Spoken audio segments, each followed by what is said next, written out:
చూస్ country delight, live better. ఇప్పుడే country delight app ని download చేసుకోండి. సైబర్ నేరగాళ్ల చేతిలో చాలా మంది మోసపోతుంటారు. వాళ్ళ వలలో చిక్కి డబ్బులు పోగొట్టుకుంటుంటారు. అయితే ఓ యువకుడు సైబర్ నేరగాడికే షాక్ ఇచ్చాడు.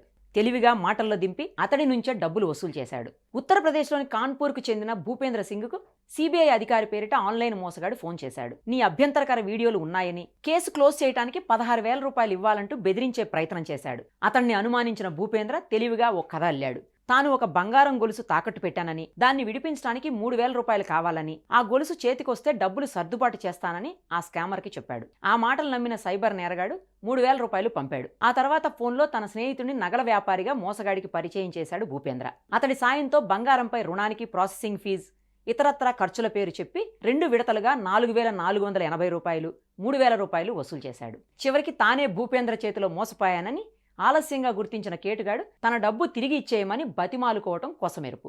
సుమన్ టీవీలో మీ పర్సనల్ అండ్ బిజినెస్ ప్రమోషన్స్ కోసం కింది నెంబర్కి కాంటాక్ట్ చేయండి.